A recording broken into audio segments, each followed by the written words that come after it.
வணக்கம். சற்று முன் கிடைக்கப்பெற்ற ஒரு மிக மிக முக்கியமான செய்தி ஒன்று வெளியாகியுள்ளது. எடப்பாடி பழனிசாமி அவர்களுக்கும் முன்னாள் அமைச்சர் ஜெயக்குமார் அவர்களுக்கும் தற்பொழுது மிகப்பெரிய ஒரு பிரச்சனை நடந்துள்ளது. அதிமுகவில் கூடுதலாக 15 மாவட்ட செயலாளர்கள் நியமனம் விரைவில் நடக்கப் போகிறது. இதை எதிர்த்து ஜெயக்குமார் அவர்கள் எடப்பாடியிடம் கூறியுள்ளார். பழையதை மறந்துவிட்டாயா? கூவத்தூரில் நடந்தது சம்பவம் உனக்கு தெரியாதா?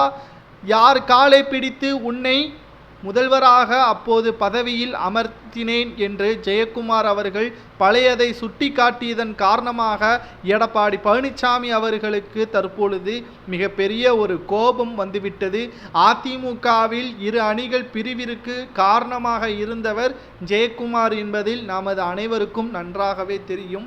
தங்கமணி, வேலுமணி, ஜெயக்குமார் இவர்கள் 3 நபர்களும் சசிகலா அவர்களிடம் பணிந்து பேசி எடப்பாடி இதற்கு தகுதியானவர், எடப்பாடி அவர்கள் முதல்வராக பொறுப்பேற்றால் நீங்கள் சிறைக்கு சென்றாலும் திரும்பி வந்தவுடன் உங்கள் கையில் அதிமுக இருக்கும் என்பதற்கேற்ப ஜெயக்குமார் அவர்கள் சசிகலாவின் மனதை மாற்றி எடப்பாடியை முதல்வராக அரியணையில் ஏற வைத்தார்கள். இதனால் ஜெயக்குமார் அவர்களுக்கும் முன்னாள் அமைச்சர் சில நபர்களுக்கும் ஆதாயம் இருந்தது. தற்பொழுது பழையதை மறந்துவிட்டாயா? ஏனென்றால் ஜெயக்குமார் அவர்களது தென் சென்னை மாவட்ட செயலாளர் பதவி 2ஆக பிரிக்கப்படுவதால் தற்பொழுது என்ன செய்வதென்று தெரியாமல் நேரடியாகவே ஜெயக்குமார் அவர்கள் எடப்பாடி பழனிசாமி அவர்களிடம் பேசிவிட்டார். தற்பொழுது ஜெயக்குமார் அவர்கள் எடப்பாடி பழனிசாமி அவர்களிடம் பேசியது சுட்டிக்காட்டிய அனைத்து விஷயங்களையும் எடப்பாடிக்கு கோபம் வந்துவிட்டதன் காரணமாக இது போன்ற நிகழ்வை மீண்டும் நீங்கள் கூறக்கூடாது. கட்சியின் நலனுக்காகத்தான் நான் பேசுகிறேன், செயல்படுகிறேன்.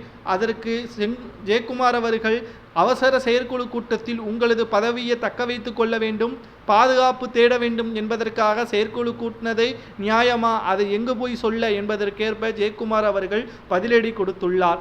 இதனால் திடீர் திருப்பமாக தற்பொழுது அதிமுகவில் ஜெயக்குமார், எடப்பாடி இவர்களுக்கிடையே மோதல் நிலவி வருகிறது.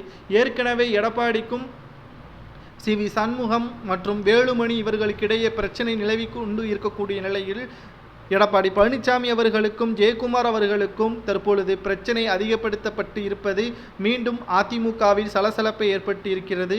இதனால் கடும் கோபத்தில் இருக்கக்கூடிய எடப்பாடி பழனிசாமி அவர்கள் ஜெயக்குமாரை பதவியிலிருந்து நீக்குவாரா என்ற ஒரு சந்தேகமும் தற்பொழுது பேசும் பொருளாக அதிமுகவின் அரசியல் வட்டாரத்தில் பேசப்பட்டுள்ளது.